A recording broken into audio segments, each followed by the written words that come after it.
मैंने आपको motional EMF निकालना सिखा दिया। अब उस मोशनल ईएमएफ का यूज हम लोग लेंगे कहाँ पे, रील्स प्रॉब्लम में। ठीक है, कहाँ पे लेने वाले हैं बच्चों, रील्स प्रॉब्लम में। तो देखो रील्स प्रॉब्लम कैसे बनाई जाती है यहाँ पे, देखो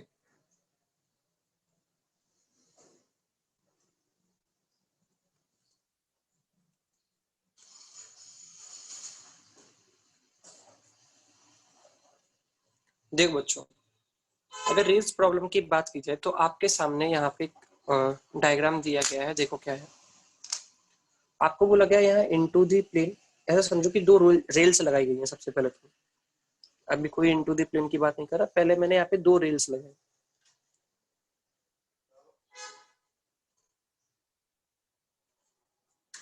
ये दो रेल्स हैं, ठीक है, और दोनों आपस में पैरेलल हैं। ठीक है, इन रेल्स के ऊपर ध्यान सुनना, इन रेल्स के ऊपर यहाँ पे, या पहले एक काम करते हैं, इन रेल्स से पहले हमने एक बैटरी कनेक्ट कर रखी है यहाँ पे, या बैटरी छोड़ो, एक रेजिस्टेंस कनेक्ट कर रखा है। क्या कनेक्ट कर रखा है बच्चों, एक रेजिस्टेंस कनेक्ट कर रखा है। ठीक है, इन रेल्स के दोनों एंड्स पे हमने एक रेजिस्टेंस कनेक्ट कर दिया। ठीक है, और यहाँ पे एक रॉड रखी गई, यहाँ पे एक रॉड रखी गई है ऐसा। ठीक, इस रॉड का जो मास है वो m है, लेंथ l है, और रेजिस्टेंस है स्मॉल r। ठीक है, ये मास, लेंथ और ये स्मॉल r क्या है यहाँ पे, resistance of the rod, resistance of the rod. अब ये दोनों रेल्स हैं, ये फ्रिक्शनलेस है। ठीक है, frictionless, frictionless and resistanceless, resistanceless, frictionless and resistanceless आपके पास रेल्स दी गई हैं। और आपको बोला गया एक मैग्नेटिक फील्ड है इनटू द प्लेन कांस्टेंट, एक मैग्नेटिक फील्ड है इनटू द प्लेन कांस्टेंट। ठीक है, ऐसे B is equal to B naught constant. ठीक है, B is equal to B naught constant. अब ध्यान से देखो बच्चों क्या बोला गया, ये जो रॉड थी, ठीक है, ये रॉड रेल्स के ऊपर रखी गई है। ठीक है, इस रॉड को आप मूव करा सकते हो। ठीक है, राइट साइड लेफ्ट साइड किधर भी, जिधर भी आप चाहो उधर मूव करा सकते हो। ठीक है, अब मुझसे क्या बोला गया बच्चों, ध्यान से सुनना, अगर मैं इस रॉड को एक वेलोसिटी प्रोवाइड करता हूं v नॉट, ठीक है, इस रॉड को एक वेलोसिटी प्रोवाइड करता हूं मैं v नॉट, तो मुझे बताओ क्या ये कैपिटल आर रेजिस्टेंस से करंट फ्लो होगा या नहीं होगा।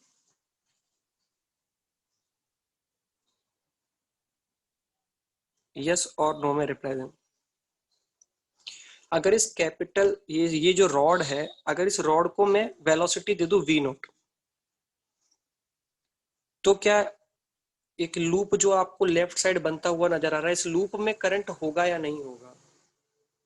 होगा सर, क्यों होगा, देखो जैसे ही आप इस रॉड को v नॉट वेलोसिटी प्रोवाइड करोगे तो क्या इस रॉड के अंदर एक इंड्यूस ईएमएफ क्रिएट होगा बच्चों, मोशनल ईएमएफ। यस और नो, इस रॉड के अंदर एक मोशनल ईएमएफ क्रिएट होने की वजह से ये जो लेफ्ट साइड आपको लूप दिखाई दे रहा है, इसके अंदर आपको करंट फ्लो होती हुई नजर आएगी। हाँ या ना में जवाब दो, क्या ये बात सबको समझ में आई।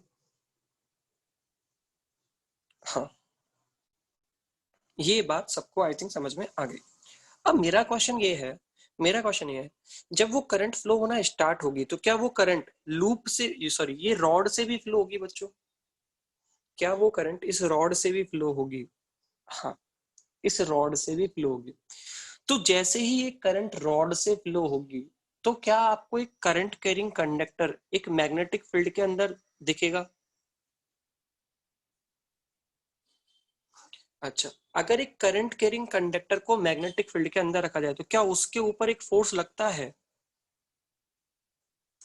तो मैं तुमसे ये पूछना चाह रहा हूं, मेरा क्वेश्चन इतना है कि इस रॉड की वेलोसिटी v नॉट, कांस्टेंट रहने वाली है, डिक्रीज होने वाली है या इंक्रीज होने वाली है? पहला क्वेश्चन मेरा ये है, effect on the velocity of the rod, effect on the velocity of rod, rod की वेलोसिटी पे क्या इफेक्ट पड़ेगा? तुमसे बोला गया पहला ऑप्शन, ऑप्शन नंबर ए, ध्यान से सुनना, ऑप्शन नंबर ए कि रॉड की वेलोसिटी इंक्रीज हो रही है, ठीक है। ऑप्शन नंबर बी कांस्टेंट है, ठीक है। ऑप्शन नंबर सी डिक्रीज हो रही है, ठीक है। और option number D none of these. चलो, रॉड की वेलोसिटी पे क्या इफेक्ट पड़ रहा है? अच्छा, मैं एक बात और बता दूं, आप मुझे तो इस पहले मेरी बात को सुन लो। आपने ये जो वी नॉट वेलोसिटी है, ये किसने प्रोवाइड की है रॉड को? जल्दी से बताओ, ये वी नॉट वेलोसिटी किसने प्रोवाइड की है रॉड को? हमने प्रोवाइड किया या किसी एक्सटर्नल एजेंट ने प्रोवाइड किया? समझ रहे हो ना मेरी बात को? या तो हमने प्रोवाइड किया या किसी एक्सटर्नल एजेंट ने प्रोवाइड। तो जब एक्सटर्नल एजेंट इस रॉड को वेलोसिटी दे रहा होगा तो मतलब एक फोर्स लगाया होगा उसने, हाँ या ना?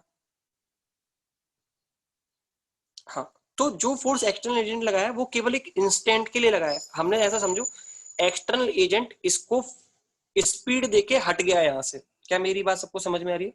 एक्सटर्नल एजेंट इसको स्पीड देके हट चुका है यहाँ से, ठीक है। वो कंटिन्यूअस फोर्स नहीं लगा रहा अभी, ठीक है। क्या मेरी बात समझ रहे हो? एक्सटर्नल एजेंट ने केवल इसको इस इनिशियल वेलोसिटी प्रोवाइड करके छोड़ दिया इस रॉड को। अब एक्सटर्नल एजेंट इसके कांटेक्ट में नहीं है, समझ गए सब लोग? एक बार ऐसे ऐसे देखो, ऐसे जैसे एक्सटर्नल एजेंट ने क्या किया होगा, देखो सभी लोग देखो, जैसे ये रॉड रखी हुई थी तो मैंने इसको ऐसे एक बार, जैसे आप स्ट्राइकर से कॉइन्स को हिट करते हो वैसे ही मैंने इसको ऐसे स्पीड देके छोड़ दिया, ठीक है। समझ में आ रही है सबको बातें? तो अब बताओ, ये वेलोसिटी ऑफ रॉड पे क्या इफेक्ट पड़ रहा है? It is increasing, decreasing, constant या क्या? ये इंक्रीज हो रही है, डिक्रीज हो रही है, क्या हो रहा है? इसकी स्पीड पे क्या इफेक्ट पड़ रहा है? वेरी गुड, कुछ बच्चों के आंसर सही आए हैं, कुछ के गलत आए हैं। देखो, तो देखते हैं क्या हुआ होगा। सबसे पहले हमने इस रॉड के बारे में सोचा, सबसे पहले हमने इस रॉड के बारे में सोचा। देखो ध्यान से देखो, सभी लोग देखें, है ना। सबसे पहले इस रॉड के बारे में सोचा हमने। देखो, इस रॉड को जो इनिशियल वेलोसिटी प्रोवाइड की गई थी वो दी गई थी राइट डायरेक्शन में वी नॉट, है ना, राइट डायरेक्शन में वी नॉट। और मैग्नेटिक फील्ड ऐसे इनटू दी प्लेन था। तो मुझे बताओ, इस रॉड में हायर पोटेंशियल कहाँ होगा और लोअर पोटेंशियल कहाँ होगा? कहाँ हायर पोटेंशियल होगा और कहाँ लोअर पोटेंशियल? कौन से एंड पे हायर पोटेंशियल होगा, अपर एंड पे या बॉटम एंड पे? हायर पोटेंशियल कहाँ आएगा? अपर एंड पे। सबको समझ में आ गई बात? अपर एंड पे हायर पोटेंशियल आएगा, ये सब लोग समझ गए होंगे। वी क्रॉस बी कर लिया होगा सबने, तो अपर एंड पे हायर पोटेंशियल आया होगा। अब जैसे ही अपर एंड पे हायर पोटेंशियल आया होगा तो ये जो लूप था आपको जो लेफ्ट साइड दिखाई दे रहा है, देखो इस रॉड के अंदर एक बैटरी बनी होगी ऐसे, समझ रहे हो? इस रॉड का एक इंटरनल रेजिस्टेंस स्मॉल आर जो आपको दिया गया है रॉड का रेजिस्टेंस, और यहाँ पे आपके पास लेफ्ट साइड एक कैपिटल आर रेजिस्टेंस है। क्या ऐसा ही एक सर्किट बना होगा बच्चों? यस और नो? क्या ऐसा ही एक सर्किट बना होगा, हाँ या ना? हाँ सर, ऐसा एक सर्किट बना होगा और ये होगा induce EMF, induce EMF. Yes और नो? ये बैटरी का जो भी ईएमएफ लिखोगे आप इंड्यूस ईएमएफ लिखोगे। हाँ, अब बच्चों इस लूप में जो करंट फ्लो होगी वो क्लॉकवाइज डायरेक्शन में होगी या एंटी क्लॉकवाइज डायरेक्शन में? जल्दी से पता करो। इस लूप में जो करंट फ्लो होगी वो क्लॉकवाइज डायरेक्शन में होगी या anti clockwise? Anti clockwise direction में करंट फ्लो होगी। तो देखो, एंटी क्लॉकवाइज डायरेक्शन में करंट फ्लो करा दी हमने आई इंड्यूस। ये इंड्यूस करंट है, आई इंड्यूस। सबको समझ में आ रहा है, हाँ या ना? हाँ सर, ये एक इंड्यूस करंट इस लूप में फ्लो होगी। अच्छा, जैसे ही ये इंड्यूस करंट लूप में फ्लो होगी तो रॉड के अंदर भी तो फ्लो होगी ये करंट, यस और नो? ये जो रॉड थी, इस रॉड में करंट किधर से किधर जा रही है? इंड्यूस करंट की डायरेक्शन बताओ इस रॉड में, टॉप टू बॉटम या बॉटम टू टॉप? हाँ, तो रॉड में इस इंड्यूस करंट की डायरेक्शन क्या ऐसे रही होगी बच्चों, बॉटम टू अप। हाँ, ये इंड्यूस करंट की डायरेक्शन है। अब मुझे बताओ, ये जो रॉड है क्या ये एक मैग्नेटिक फील्ड में है? एक करंट कैरिंग कंडक्टर एक मैग्नेटिक फील्ड में रख दिया, इस रॉड की लेंथ भी है, इस रॉड के पास करंट भी है और एक मैग्नेटिक फील्ड भी है। अब मुझे तो इस रॉड के ऊपर क्या एक फोर्स लगना चाहिए आई एल बी करके, यस और नो? एल क्रॉस बी से हम उस फोर्स की डायरेक्शन देखते थे, याद करो हमने करंट कैरिंग रॉड में फोर्स पढ़ा था, याद है, मैग्नेटिक फील्ड में। तो ये करंट कैरिंग कंडक्टर अब आ गया एक मैग्नेटिक फील्ड में, तो क्या इसके ऊपर एक फोर्स लगना चाहिए आई एल क्रॉस बी से, यस और नो? सभी बच्चे रिप्लाई दें। मैग्नेटिक फोर्स लगना चाहिए ना इस रॉड के ऊपर। किधर लग रहा होगा वो मैग्नेटिक फोर्स, जल्दी से बताओ। वो मैग्नेटिक फोर्स किधर लग रहा हो? वो मैग्नेटिक फोर्स लग रहा होगा बच्चों लेफ्ट साइड, यस और नो? एक मैग्नेटिक फोर्स आया होगा इसके ऊपर लेफ्ट साइड, मैग्नेटिक फोर्स। अब मुझे तो ये जो मैग्नेटिक फोर्स है ये इस रॉड, अच्छा ये रॉड का मोशन है राइट साइड, मोशन किधर है? राइट साइड, है ना? और इस पे एक मैग्नेटिक फोर्स आया है लेफ्ट साइड, तो इसकी स्पीड के ऊपर क्या इफेक्ट पड़ेगा, इंक्रीज और डिक्रीज? स्पीड इंक्रीज होगी या डिक्रीज होगी? डिक्रीज होगी। क्या ये बात सबको समझ में आ गई कि यार सर इसकी स्पीड जो है वो डिक्रीज होने वाली है? तो option number C is correct कि इसकी स्पीड क्या होगी बच्चों, डिक्रीज होगी। क्लियर? इसकी स्पीड क्या होगी बच्चों, डिक्रीज होगी। आई थिंक ये बात सबको समझ में आ गई होगी। हाँ, अब सोचो, अब सोचो अगर ऐसा होता, अगर मैं तुमसे पूछता कि मैं ये चाहता हूं कि ये जो रॉड है ये कांस्टेंट वेलोसिटी v नॉट के साथ मूव करे। मैं क्या चाहता हूं, ये जो रॉड है ये कांस्टेंट वेलोसिटी v नॉट के साथ मूव करे, तो क्या मुझे एक एक्सटर्नल फोर्स की रिक्वायरमेंट पड़ेगी बच्चों कांस्टेंट वेलोसिटी से मूव कराने के लिए, यस और नो? हाँ, कांस्टेंट वेलोसिटी से मूव कराने के लिए रॉड पे नेट फोर्स जीरो होना चाहिए, तो उस नेट फोर्स को जीरो करने के लिए मुझे एक्सटर्नल फोर्स किधर लगाना पड़ेगा, जल्दी से बताओ। किधर लगाना पड़ेगा एक एक्सटर्नल फोर्स ताकि कांस्टेंट वेलोसिटी, राइट साइड, और उसका मैग्नीट्यूड किसके बराबर होना चाहिए? उसका मैग्नीट्यूड किसके बराबर होना चाहिए? मैग्नेटिक फोर्स के बराबर होना चाहिए। सब लोग समझ पा रहे हो? तो नेक्स्ट क्वेश्चन आपका यही है ना? नेक्स्ट क्वेश्चन आपको मैं यही दे रहा हूं, देखो देखो सेकंड क्वेश्चन इस पोर्शन का जो आपसे पूछा जा रहा है ना? Find out the find out the amount of external force, the amount of external force such that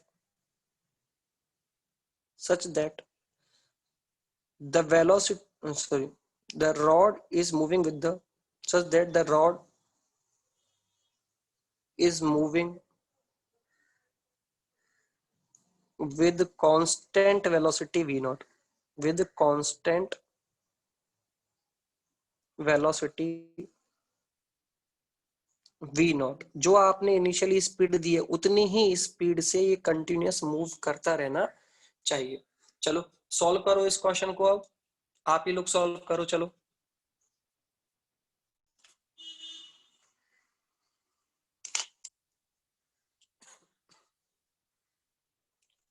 आप ही लोग सॉल्व करो इस क्वेश्चन को, चलो।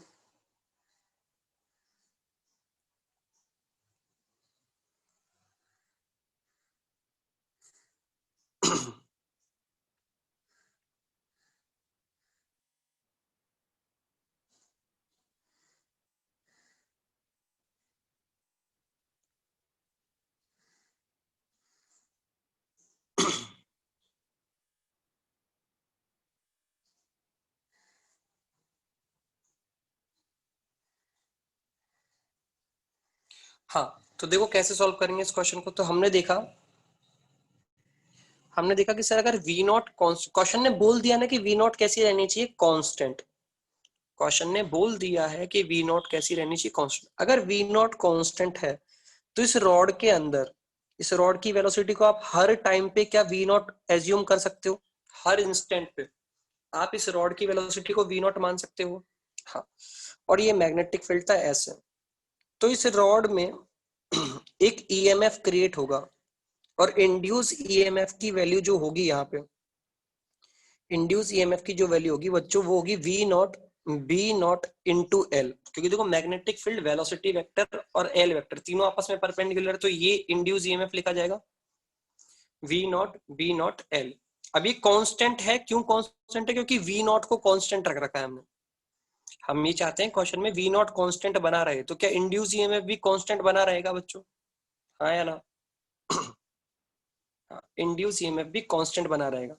तो इंड्यूस ईएमएफ भी कांस्टेंट है, कितना है? v not B naught L.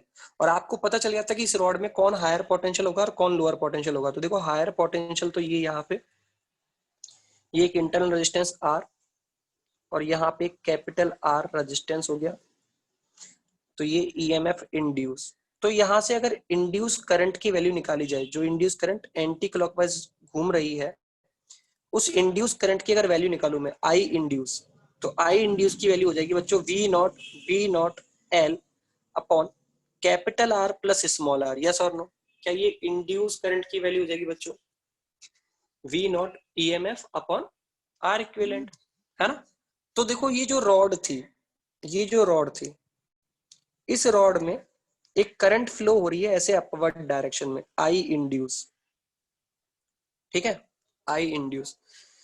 ऐसे मैग्नेटिक फील्ड था into the plane, constant magnetic field था इनटू द प्लेन। तो इस रॉड के ऊपर एक मैग्नेटिक फोर्स जनरेट होगा लेफ्ट साइड, मैग्नेटिक फोर्स, और इस मैग्नेटिक फोर्स को लिखा जाएगा बच्चों I into B into L. Yes और नो? देखो बी और एल आपस में परपेंडिकुलर, तुमको पता है ना एल वेक्टर की डायरेक्शन करंट की डायरेक्शन के अकॉर्डिंग डिस्कस की जाती है। तो आई बी क्रॉस एल, तो बी क्रॉस एल करोगे तो परपेंडिकुलर, तो आई बी एल। अच्छा, अब अगर इसे कांस्टेंट बनाए रखना है इसकी वेलोसिटी को, तो हमें एक एक्सटर्नल फोर्स लगाना पड़ेगा राइट डायरेक्शन में, एफ एक्सटर्नल। तो for the constant velocity of rod, for constant velocity of rod, F external should be equal to the F M. Yes और no? Should be equal to the F M. तो F M की value कितनी है बच्चों? I L B, और आई कितना है? Induce current है आई, तो इसको लिख दिया हमने, देखो V naught B not L upon R plus small R, ये तो हो गई current, into L into B naught. तो देखो बी नॉट का स्क्वायर और एल का स्क्वायर हो जाएगा यहाँ पे, तो ये हमारे पास एफ एक्सटर्नल की वैल्यू आ जाएगी बच्चों वी नॉट बी नॉट का square L square upon R plus small R. This is the external force required to move the rod with the constant velocity V naught. Clear हो गई सबको मेरी बात है? इतने एक्सटर्नल फोर्स की हमें रिक्वायरमेंट पड़ेगी ताकि ये रॉड कांस्टेंट वेलोसिटी से मूव कर सके। क्या सभी को समझ में आ गया? यस और नो? हाँ, वेरी गुड, बहुत अच्छे बच्चों, बहुत अच्छे। देखो और आगे बढ़ते हैं, और आगे बढ़ते हैं। एक और अच्छा क्वेश्चन मैं आपके सामने रिप्रेजेंट करता हूं, इसे भी आपको ही ट्राई करना है, ठीक है? देखते हैं कितने बच्चे इस क्वेश्चन को कर पाते हैं। ओके, अच्छा क्वेश्चन है, फिर से बोल रहा हूं मैं। देखो एक और क्वेश्चन हमारे सामने रखा गया, हमारे सामने दो रेल्स बनाई गई अगेन,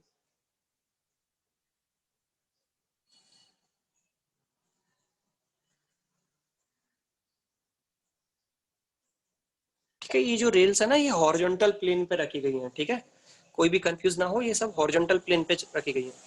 और यहाँ पे हमने इन रेल से एक रेजिस्टेंस कनेक्ट कर दिया है कैपिटल आर, ठीक है? और इन रेल्स के ऊपर यहाँ पे एक रॉड को रखा गया, ठीक है? इस रॉड का मास m है, लेंथ l है और रेजिस्टेंस है स्मॉल r, ठीक है? मास m, लेंथ l, रेजिस्टेंस है स्मॉल r, ठीक है? ये जो रेल्स हैं अगेन फ्रिक्शनलेस एंड रेजिस्टेंसलेस, इनका खुद का कोई रेजिस्टेंस नहीं है, कोई फ्रिक्शन नहीं है। और हमने क्या किया बच्चों, यहाँ पे एक into the plane constant magnetic field apply कर दिया, एक constant magnetic field into the plane apply किया गया, ठीक है, constant magnetic field into the plane apply किया गया है। तो मान लो कि हमारे पास एक magnetic B to B naught which is constant, है ना, B is equal to B naught which is constant, एक कांस्टेंट मैग्नेटिक फील्ड यहाँ पे अप्लाई कर दिया गया है ना। अब हम क्या कर रहे हैं बच्चों, अब तुमको ये तो पता है अगर इस रॉड को वेलोसिटी, इनिशियल वेलोसिटी देकर रिलीज कर दिया जाए, इनिशियल वेलोसिटी देकर अगर छोड़ दिया जाए तो इस रॉड की जो वेलोसिटी है वो डिक्रीज होगी टाइम के साथ, यस और नो। इस रॉड की जो वेलोसिटी है वो टाइम के साथ क्या होने वाली है, डिक्रीज। तो हमको बोला गया कि हमने इस रॉड को initially, initial at T is equal to zero, at T is equal to zero V naught speed provide की है, at T is equal to zero V naught. मुझे तो क्या ये कांस्टेंट बनी रहेगी क्या, क्या ये कांस्टेंट बनी रहेगी, नहीं, ये चेंज होने वाली है टाइम के अकॉर्डिंग, ये चेंज होने वाली है। तो आपसे पूछा गया write down the velocity as a function of T, write down, write down the velocity as a function of T.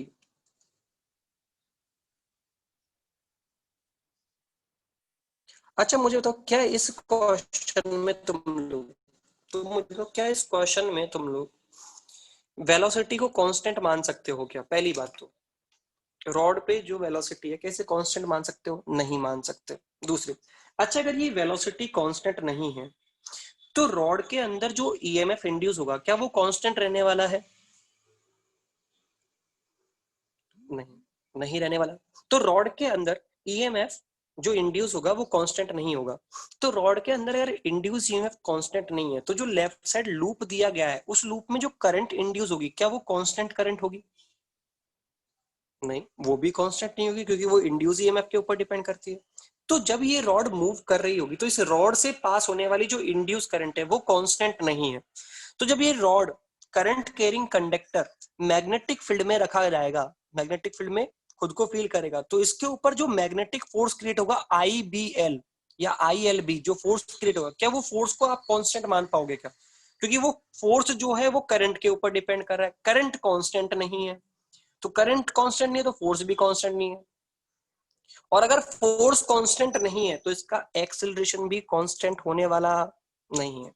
क्या मेरी बात समझ पा रहे हो, और एक्सेलरेशन कांस्टेंट नहीं है तो इसमें मोशन की तीन इक्वेशन का तुम लोग यूज नहीं ले सकते। क्या ये बात सबको समझ में आ गई, इसमें s is equal to U T plus half A T square, V is equal to U plus A T, V square is equal to U square plus two S, ये इक्वेशन यूज में नहीं ले सकते हम लोग, ठीक है। क्या सभी बच्चों को ये इस बात का फील आ रहा है कि हम वो तीन इक्वेशन का यूज यहाँ पे नहीं ले सकते, क्योंकि वो इक्वेशंस यूज में ली जाती है जब एक्सेलरेशन कांस्टेंट हो, और यहाँ पे एक्सेलरेशन कांस्टेंट नहीं होगा। तो अब सोचो कैसे क्वेश्चन को करना है, सोचो सोचो।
हुआ?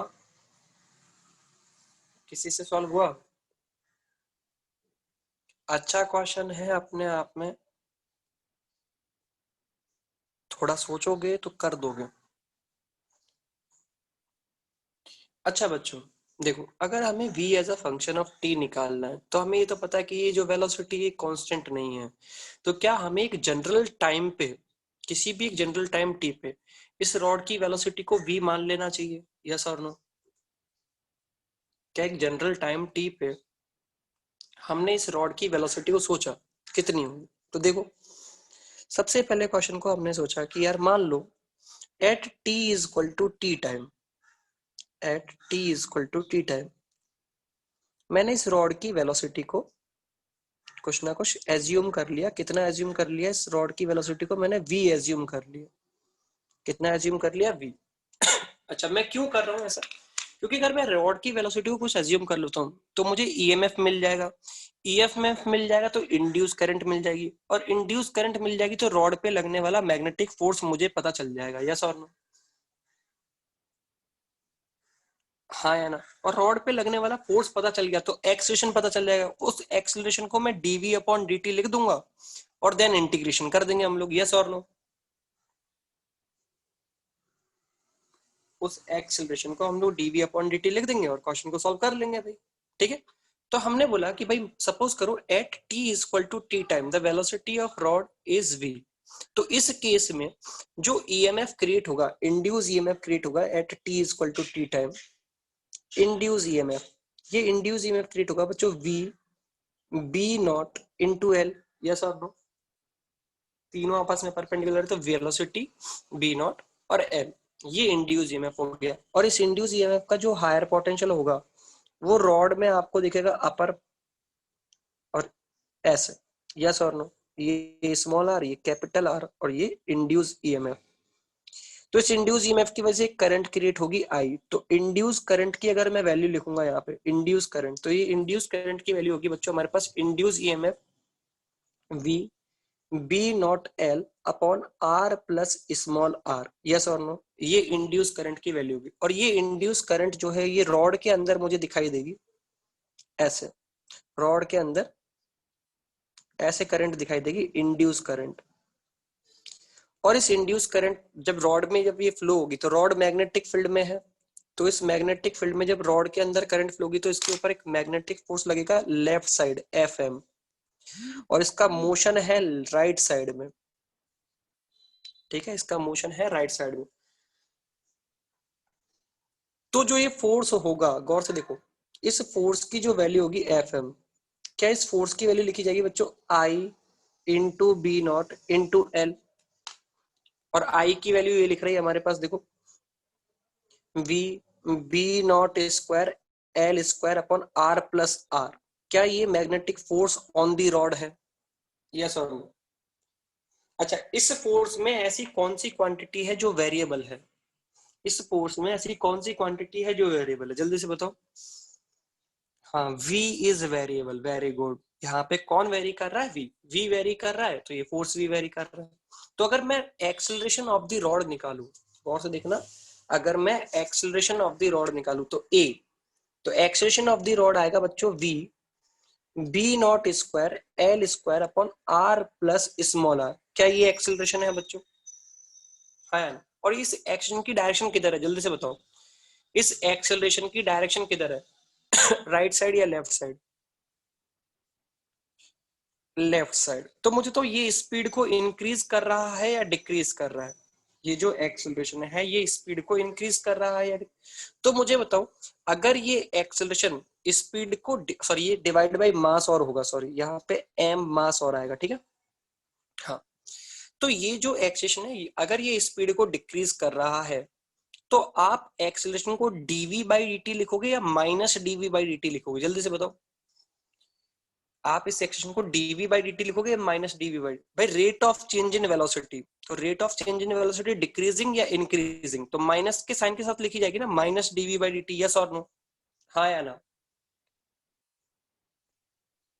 तो माइनस के साइन के साथ इसे लिखेंगे minus DV upon D T is equal to B naught square L square upon M R plus small R और ये भी, हाँ या ना? तो एक्सेलरेशन हमारा वेलोसिटी के फंक्शन के फॉर्मेट में था, तो हम velocity as a function of T निकाल सकते हैं। अब इसको करने के लिए ध्यान से दो, अब मुझे तो क्या मुझे हर स्टेप में ये टर्म को बार बार लिखना पड़ेगा? हर स्टेप में जल्दी बताओ, मैं आगे इंटीग्रेशन करूंगा जो भी करूंगा, क्या ये टर्म जो कांस्टेंट टर्म आपको दिखाई दे रही है इसे बार बार रिपीट करना पड़ेगा? तो इसको बार बार इतना बड़ा लिखने से अच्छा है इसको कोई एक फंक्शन मान लो। तो मैंने क्या किया, इसको नाम दे दिया B naught square L square upon M R plus small R को मैंने नाम दे दिया के। क्या नाम दे दिया? के। ठीक है, तो मैं इस पूरे टर्म को के से रिप्रेजेंट करते हुए चल रहा हूँ, लास्ट में फाइनली हम के की वैल्यू सब्स्टिट्यूट कर देंगे। ठीक है, इस पूरी टर्म को मैंने बार बार लिखने से अच्छा एक छोटा सा नाम दे दो इसको यार। इतना बड़ा टर्म आप बार बार लिखोगे, इससे अच्छा क्या है, इसको एक छोटा सा नाम दे दिया के, तो इसकी जगह पे के लिखते हुए चलो, बहुत सिंपल हो जाएगा क्वेश्चन। देखो तो minus DV upon D T is equal to K D K V. ठीक है, अब इंटीग्रेशन करना है तो v वाला फंक्शन तो dv के साथ इंटीग्रेशन होगा, तो देखो इसको लिख दिया हमने minus dv upon V is equal to K T, और इस माइनस को इस साइड लिख देता हूँ, राइट साइड। ठीक है, नाउ बोथ साइड इंटीग्रेशन, तो बोथ साइड इंटीग्रेशन करोगे तो t इज इक्वल टू 0 से लेके t is equal to t तक, तो t इज इक्वल टू 0 पे बच्चों वेलोसिटी की लिमिट लगाओ। t इज इक्वल टू 0 पे क्या वेलोसिटी v नॉट थी, और t is equal to t पे से कितना मान लोगे v, तो देखो यहाँ पे इंटीग्रेशन करोगे तो ये बनेगा ln v, और लिमिट लगाई जाएगी v नॉट से लेके v तक, और ये बनेगा माइनस के, सॉरी ये dt है ना, सॉरी ये dt आएगा इधर, तो माइनस के टी बनेगा ये, राइट साइड कितना बनेगा माइनस के टी, अरे ये dt लेफ्ट साइड, सॉरी ये dt को इधर मल्टीप्लाई करोगे तो यहाँ dt बनेगा। नाउ बोथ साइड इंटीग्रेशन करोगे तो dt का इंटीग्रेशन हो जाएगा t। ठीक है, तो ये माइनस के टी हो गया। अब यहाँ पे इसको सॉल्व करते हैं तो देखो ये क्या बना, ln v upon V naught equal to minus K T. ठीक है, तो इसको लिख सकते हो आप v upon V naught E raise to power minus K T, L N को हटा दिया। ठीक है, तो यहां से जो v की वैल्यू आ रही है, क्या v की value v naught E raise to power minus K T आ रही है बच्चों? क्या यहाँ से v की value v naught E raise to power minus K T आ रही है? तो ये हो गया देखो v as a function of t। अब ये k तो क्वेश्चन में गिवन था ही नहीं, तो k तो हमने किसको माना था, इस टर्म को k माना था, तो k की वैल्यू फिर से रिप्रेजेंट कर दो ताकि आपका आंसर एकदम सिस्टमेटिक वे में आ जाए। v naught E raise to power minus k की वैल्यू थी B naught square L square T upon R plus small R और यहाँ पे एम, तो ये आपके पास वेलोसिटी आ गई as a function of T. क्या सभी बच्चों को समझ में आ गया? ये आपके पास वेलोसिटी आ गई as a function of T. Clear है सभी बच्चों को? बस के की वैल्यू सब्स्टिट्यूट कर दी, वरना के टर्म्स में भी आंसर दे सकते थे। ठीक है,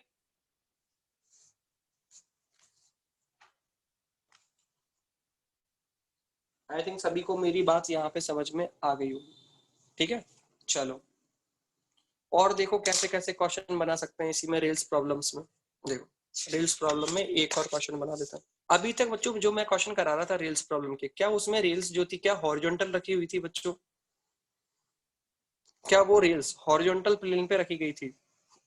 हाँ, वो हॉरिजॉन्टल प्लेन पे रखी गई थी। अब क्या कर रहा हूँ मैं, इनको वर्टिकल प्लेन पे रख दे रहा हूँ। देखो एग्जाम्पल में वर्टिकल प्लेन है, वर्टिकल प्लेन।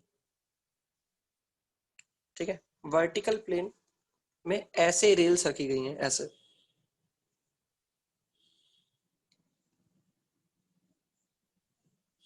ये रेल्स है। ठीक है बच्चों, और एक मैग्नेटिक फील्ड लगा, और यहाँ पे हमने क्या किया, यहाँ पे सबसे पहले एक एक्सटर्नल रेजिस्टेंस यहाँ पे लगा दिया कैपिटल आर। ठीक है, यहाँ पे एक रॉड रख दी हमने, यहाँ पे एक रॉड रख दी। ठीक है, इस रॉड का मास m, लेंथ l और स्मॉल रेजिस्टेंस r है। अच्छा मुझे तो क्या ये रॉड ग्रेविटी के इफेक्ट की वजह से नीचे जा सकती है? हाँ या ना में जवाब दो। क्या ये रॉड ग्रेविटी के इफेक्ट की वजह से नीचे जा सकती है? हाँ जा सकती है। तो हमने क्या किया, यहाँ पे एक मैग्नेटिक फील्ड लगाया ऐसे इनटू दी प्लेन, यहाँ पे एक मैग्नेटिक, सॉरी फील्ड लगाया इनटू द प्लेन, ठीक है, और B is equal to B naught constant, ठीक है। अच्छा, अब इस क्वेश्चन में क्या किया है, देखो अब मुझे तुम्हें इसे स्पीड देने की जरूरत है क्या, या ये खुद से चल सकती है, जल्दी से बताओ, क्या तुम्हें इसे स्पीड देने की जरूरत है या ये खुद से मूव कर सकती है?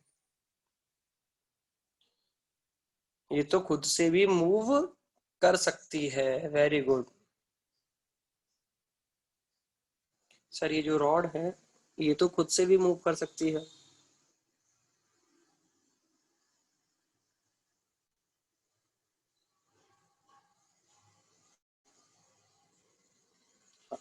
अब अगर ये रॉड खुद से मूव कर सकती है तो आपको बोला गया आपने इस रॉड को t इज इक्वल टू 0 पे इनिशियल वेलोसिटी 0, मतलब t इज इक्वल टू 0 पे तुमने रॉड को रिलीज किया है, release the rod, release the rod.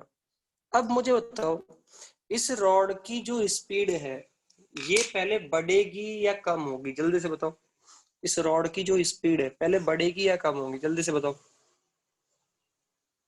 Increase होगी, क्यों होगी, मुझे तो टी इज इक्वल टू 0 पे मैग्नेटिक फोर्स तो लग ही नहीं रहा क्योंकि करंट है नहीं, केवल ग्रेविटी लग रही है, तो ग्रेविटी की वजह से ये रॉड नीचे की तरफ आएगी, और नीचे की तरफ आएगी तो इसकी स्पीड बढ़ेगी। अच्छा, इसकी स्पीड जैसे ही बढ़ेगी तो क्या रॉड के अंदर एक ईएमएफ क्रिएट हो जाएगा, रॉड के अंदर क्या एक ईएमएफ क्रिएट हो जाएगा, हाँ सर, रॉड के अंदर एक ईएमएफ क्रिएट हो जाएगा, और जैसे ही रॉड के अंदर एक ईएमएफ क्रिएट किया, क्या वो इंड्यूस ईएमएफ स्पीड के ऊपर डिपेंड कर रहा होगा? हाँ, तो स्पीड अगर इंक्रीज हो रही है तो वो ईएमएफ भी टाइम के साथ क्या होगा, इंक्रीज होगा। अच्छा, उस ईएमएफ के इंक्रीज होने की वजह से क्या करंट इन दी लूप ये भी इंक्रीज होगी? हाँ, तो करंट इन दी लूप भी इंक्रीज होगी, तो ये रॉड जो है इस रॉड से भी करंट पास कर रही होगी, तो ये जो रॉड है मैग्नेटिक फील्ड में है और इस रॉड से करंट पास हो रही है, तो करंट कैरिंग कंडक्टर पे एक मैग्नेटिक फोर्स लगेगा जो करंट के ऊपर डिपेंड करेगा, क्या उस मैग्नेटिक फोर्स की वैल्यू भी धीरे धीरे इंक्रीज होगी, यस और नो? हाँ, और वो मैग्नेटिक फोर्स क्या अपवर्ड डायरेक्शन में आएगा, वो मैग्नेटिक फोर्स क्या अपवर्ड डायरेक्शन में आएगा, हाँ या ना? तो गौर से देखो बच्चों, इस रॉड पे दो फोर्स एक्ट करेंगे, किसी एक टाइम के बाद दो फोर्स एक्ट करेंगे, एक तो mg और एक एफ एम। अब mg तो कांस्टेंट है और एफ एम अपनी वैल्यू को धीरे धीरे जीरो से बढ़ा रहा है, यस और नो? एफ एम जो मैग्नेटिक फोर्स है ये धीरे धीरे इंक्रीज हो रहा है, तो क्या धीरे धीरे इंक्रीज होते होते एक टाइम ऐसा आएगा जब इसकी वैल्यू mg के बराबर हो जाए? हाँ, तो पहले तो वेलोसिटी ऑफ द रॉड बढ़ रही थी, क्या एक टाइम के बाद जैसे ही एफ एम की वैल्यू mg के बराबर हो जाती है तो क्या net force on the rod zero हो जाएगा? नेट फोर्स ऑन, अच्छा, net force on the rod zero हो जाएगा तो क्या वेलोसिटी कांस्टेंट हो जाएगी इसकी? क्या वेलोसिटी कांस्टेंट, तो कांस्टेंट वेलोसिटी से मूव करेगा तो उसके बाद ईएमएफ कांस्टेंट हो जाएगा, ईएमएफ कांस्टेंट होने से इंड्यूस करंट कांस्टेंट हो जाएगी, और उस इंड्यूस करंट के कांस्टेंट होने की वजह से रॉड पे जो मैग्नेटिक फोर्स है वो भी कांस्टेंट हो जाएगा, तो फाइनली ये जो रॉड है क्या ये कांस्टेंट वेलोसिटी से मूव करने वाली है? उस कांस्टेंट वेलोसिटी को क्या टर्मिनल वेलोसिटी बोला जा सकता है? उस वेलोसिटी को क्या टर्मिनल वेलोसिटी बोलते, तो तुमसे पूछा गया find out the terminal velocity of the rod, मेरी बात समझ में आई? Find out the terminal velocity of the rod, clear? Find out the terminal velocity of the rod,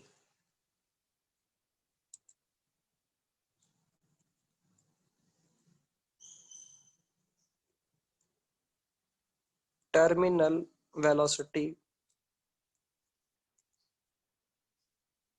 of rod, ठीक है, चलो कैलकुलेट करो भाई, terminal velocity of the rod calculate करनी है।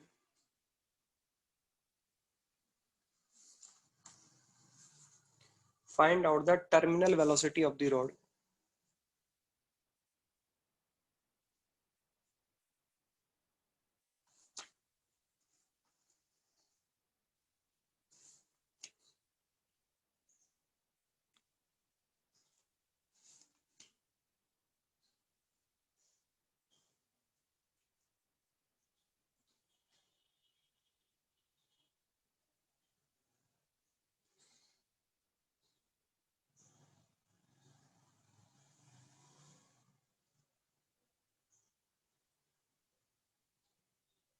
Find out the terminal velocity of the rod.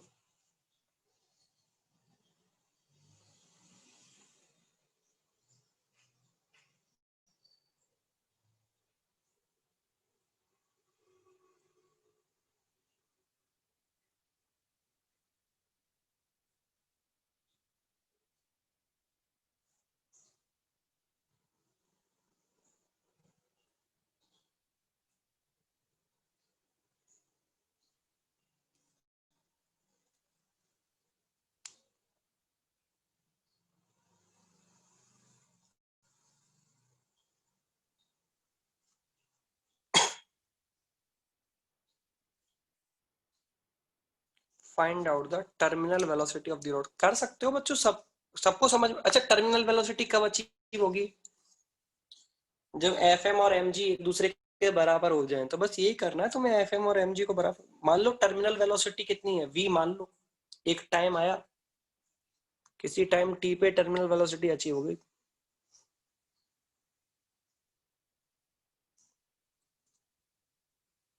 हाँ, तो देखो बच्चों, इस क्वेश्चन को सॉल्व करते हैं। तो टर्मिनल वेलोसिटी मान लो हमें मिल रही है एट टी टाइम। तो जब टर्मिनल वेलोसिटी मिल रही है तो मैंने इस रॉड की वेलोसिटी को वी टी मान लिया, डाउनवर्ड डायरेक्शन में। कितना मान लिया? We T. ठीक है, टर्मिनल वेलोसिटी मान ली इस रॉड की किसी टाइम पे, वी टी। तो इस इंस्टेंट पे मैग्नेटिक फील्ड तो इनटू दी प्लेन है। तो जो इंड्यूस ईएमएफ क्रिएट होगा, देखो, इंड्यूस ईएमएफ क्रिएट होगा, वो इंड्यूस ईएमएफ का हायर पोटेंशियल राइट साइड होगा और लोअर पोटेंशियल लेफ्ट साइड होगा। रॉड के अंदर जो इंड्यूस ईएमएफ क्रिएट होगा उसका हायर पोटेंशियल होगा राइट साइड और लोअर पोटेंशियल होगा लेफ्ट साइड। तो ये होगा इंड्यूस ईएमएफ। इंड्यूस ईएमएफ, इस इंड्यूस ईएमएफ की जो वैल्यू होगी बच्चों, इंड्यूस ईएमएफ की जो वैल्यू होगी जब टर्मिनल वेलोसिटी अचीव हो जाएगी, तो इंड्यूस ईएमएफ की वैल्यू होगी terminal velocity into B naught into L. ठीक है, तो ये कैपिटल आर और ये स्मॉल आर। तो यहाँ पे जो करंट फ्लो होगी वो ऐसे एंटी क्लॉकवाइज करंट फ्लो होगी। तो इंड्यूस करंट की जो वैल्यू होगी इस इंस्टेंट पे, इंड्यूस करंट की वैल्यू होगी induce EMF upon total resistance. तो इंड्यूस ईएमएफ है terminal velocity into B naught into L upon R plus small R. ये टर्मिनल वेलोसिटी की वजह से इंड्यूस करंट क्रिएट हो गई। ठीक है, अब इस इंड्यूस करंट, ये जो इंड्यूस करंट है ये रॉड के अंदर फ्लो हो रही है बच्चों, राइट डायरेक्शन में। ऐसे इंड्यूस करंट फ्लो हो रही है और magnetic field into the plane है। तो एल क्रॉस बी करके अगर आप मैग्नेटिक फोर्स निकालोगे तो ये मैग्नेटिक फोर्स लग रहा होगा इस पे रॉड पे अपवर्ड डायरेक्शन में, और रॉड पे एक डाउनवर्ड डायरेक्शन में एक एम जी लग रहा है। तो जब ये टर्मिनल वेलोसिटी अचीव हुई तो नेट फोर्स कितना रहा होगा बच्चों? जीरो। तो नेट फोर्स जीरो रहा होगा तो F M is equal to रहा होगा एम जी के। तो एफ एम की वैल्यू अगर मैं निकालू तो एफ एम की वैल्यू आएगी, देखो, V T B naught square L square upon R plus small R. ये फोर्स की वैल्यू रही होगी, यस और नो? ये मैग्नेटिक फोर्स की वैल्यू रही होगी और इस मैग्नेटिक फोर्स की वैल्यू बराबर होगी किसके बच्चों? एम जी के। तो यहां से टर्मिनल वेलोसिटी की आप वैल्यू निकाल सकते हो, कितनी आएगी बच्चों?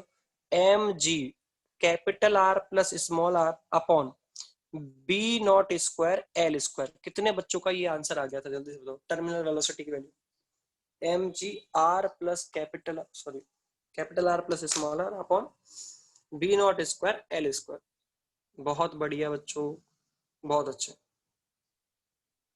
तो ऐसे क्वेश्चंस भी आप लोग डील कर सकते हो, यस और नो? ऐसे क्वेश्चंस भी क्या आप लोग डील कर सकते हो? हाँ सर, कर सकते हैं, इसमें कोई खास बड़ी बात नहीं है। ठीक है, नहीं बेटा, एफ एम में डिनोमीटर में एम क्यों आएगा? एक्सेलरेशन थोड़ी लिख रहे हैं, या तो मास लिखा है ना। एम जी, सॉरी, फोर्स लिखा है ना, फोर्स में एम थोड़ी ना नीचे लिखेंगे।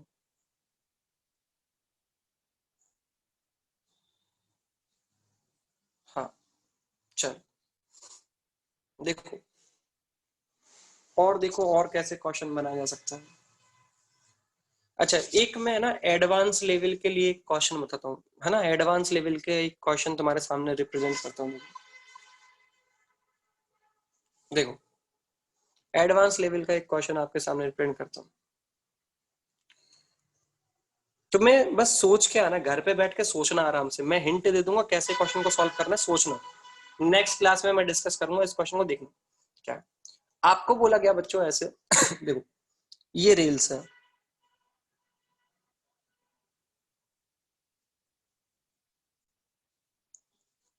सभी लोग सोचे तो अच्छा होगा क्वेश्चन को, एक एडवांस लेवल की प्रॉब्लम है। देखो ऐसे दो रेल्स हैं, ठीक है। इन रेल्स के एक एंड पे तो रेजिस्टेंस कनेक्ट कर दिया हमने, यहाँ पे एक एंड पे तो क्या कनेक्ट कर दिया, रेजिस्टेंस, और दूसरे एंड पे एक कैपेसिटर कनेक्ट कर दिया। दूसरे एंड पे क्या कनेक्ट कर दिया, कैपेसिटर। कुछ बच्चों ने तो देख के ही छोड़ दिया होगा कि ये क्या कर रहे हैं सर, है ना। तो एक एंड पे तो रेजिस्टेंस कनेक्ट किया है, दूसरे एंड पे कैपेसिटर कनेक्ट किया है, ठीक है। एक एंड पे रेजिस्टेंस कनेक्ट किया है, दूसरे एंड पे हमने क्या कनेक्ट किया है बच्चों, कैपेसिटर कनेक्ट किया है, ठीक है।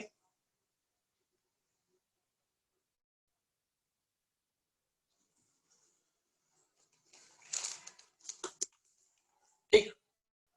और आप लोगों को बोला गया है बच्चों कि यहाँ पे ऐसा समझो, यहाँ पे हमने एक रॉड रख दी,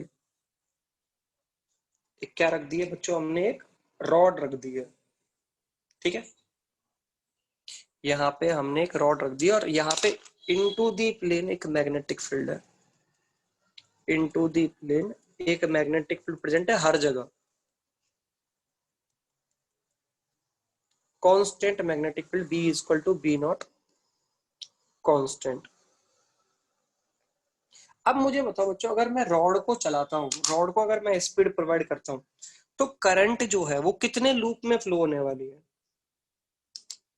जो करंट है वो कितने लूप्स के अंदर फ्लो होगी, दो लूप्स के अंदर करंट फ्लो होगी, दो दो दो, एक राइट साइड लूप बनेगा और एक लेफ्ट साइड लूप बनेगा, हाँ या ना। तो आपको बोला गया, ध्यान से सुनना, आपको बोला जा रहा है कि ये जो रॉड है ना, ये रॉड, इस रॉड के पास केवल मास प्रेजेंट है m और लेंथ प्रेजेंट है l, इसका कोई रेजिस्टेंस नहीं है, ठीक है। रॉड का कोई रेजिस्टेंस नहीं है, जो अभी तक मैं स्मॉल आर रेजिस्टेंस देता हुआ आ रहा था, वो कोई रेजिस्टेंस इसके पास नहीं है। और इस रॉड को चलाने के लिए, इस रॉड को चलाने के लिए हमने एक फोर्स लगा रखा है बच्चों, F। ये कांस्टेंट फोर्स हमने अप्लाई कर रखा है ताकि ये रॉड चलती रहे, ठीक है। F एक एक्सटर्नल फोर्स है जो आपको हमेशा रॉड पे काउंट करते हुए चलना है, हमेशा एक्ट कर रहा है, कांस्टेंट फोर्स है, ऑलवेज एक्ट कर रहा है रॉड पे, ठीक है। रॉड पे एक कांस्टेंट फोर्स हमेशा एक्ट कर रहा है ताकि ये रॉड आगे की तरफ चलती रहे, ठीक है। क्लियर सभी को मेरी बातें। हाँ। तुमसे पूछा गया है वेलोसिटी ऑफ, अच्छा t is equal to zero पे इनिशियल वेलोसिटी जीरो है, t is equal to zero पे velocity of the rod zero है, ये भी गिवन है। t is equal to zero पे वेलोसिटी ऑफ द रॉड भी गिवन है, कितनी है, जीरो। आपसे पूछा गया velocity of the rod as a function of t, लिखो, write down the velocity of the rod as a function of t। क्या मेरी बात सबको समझ में आ गई? Write down the velocity of rod as a function of t। Clear? अच्छा अब मुझे बताओ, अगर तुम्हें वेलोसिटी ऑफ द रॉड लिखना है तो क्या तुम्हें रॉड के ऊपर नेट फोर्स कैलकुलेट करना पड़ेगा? अगर तुम्हें वेलोसिटी ऑफ द रॉड लिखना है तो क्या तुम्हें रॉड के ऊपर नेट फोर्स कैलकुलेट, वो नेट फोर्स क्या रहा होगा? देखो रॉड पे एक फोर्स तो F है, क्या इस रॉड के ऊपर एक पीछे की तरफ एक फोर्स और आने वाला है, मैग्नेटिक फोर्स, हाँ या ना। जब ये रॉड चलना स्टार्ट करेगी तो इस रॉड के ऊपर एक, रॉड में करंट होगी, करंट की वजह से इस रॉड पे एक मैग्नेटिक फोर्स आएगा लेफ्ट साइड, तो नेट फोर्स लिखा जाएगा F minus F M, yes और नो। नेट फोर्स लिखा जाएगा F माइनस एफ एम, और वहां से आपके पास नेट एक्सटेंशन आ जाएगा, उसे आपको इंटीग्रेट करना पड़ेगा, देन तुम लोग आंसर निकाल पाओगे। पर ये इतना सिंपल नहीं है, क्योंकि इस रॉड में तुम्हें करंट पहले कैलकुलेट करनी पड़ेगी ताकि तुम रॉड के ऊपर मैग्नेटिक फोर्स कैलकुलेट कर सको। मुझे तो रॉड के ऊपर अगर मैग्नेटिक फोर्स कैलकुलेट करना है तो क्या रॉड से पास होने वाली करंट पता होनी चाहिए, यस और नो? तो रॉड से पास होने वाली करंट अगर तुम लोग निकाल पाए तो तुम इस क्वेश्चन को सॉल्व कर लोगे, अदरवाइज सोचते रहना। ठीक है, क्या सभी को मेरी बात समझ में आ गई? यस और नो? ठीक है, तो ट्राई करना कि तुमसे ये क्वेश्चन हो जाए, ट्राई करना कि तुमसे ये क्वेश्चन हो जाए। ओके, देखते हैं अब होता है या नहीं होता है, वो अलग बात है। ट्राई करना कि तुमसे ये क्वेश्चन हो जाए। ठीक। और रॉड से पास होने वाली करंट कैसे देखोगे? देखो, राइट साइड एक करंट मान लोगे I1, इधर एक करंट मान लोगे I2, तो क्या रॉड से I1 plus I2 current pass हो रही होगी? हाँ। तो अब तुम लोग सोचना कैसे क्वेश्चन को सॉल्व करना है। ठीक है, नहीं कैपेसिटर इनिशियली अनचार्ज है बेटा, कैपेसिटर के ऊपर कोई चार्ज दिया है? टी इक्वल टू जीरो पे कोई चार्ज नहीं है। टी इक्वल टू जीरो पे चार्ज ऑन दी कैपेसिटर भी जीरो ले, टी इक्वल टू जीरो पे चार्ज ऑन दी कैपेसिटर भी जीरो है। ठीक है, velocity of the rod zero थी, टी इक्वल टू जीरो पे चार्ज ऑन दी कैपेसिटर भी जीरो है। ठीक है, क्लियर? ट्राई कर लोगे इस क्वेश्चन को? तो ट्राई करना, आगे कभी सोचेंगे इसके बारे में। ओके, ठीक है, थैंक यू बच्चों। फिर नेक्स्ट क्लास में हम लोग रोटेटिंग रॉड के बारे में पढ़ने वाले हैं। ठीक है, ओके, थैंक यू।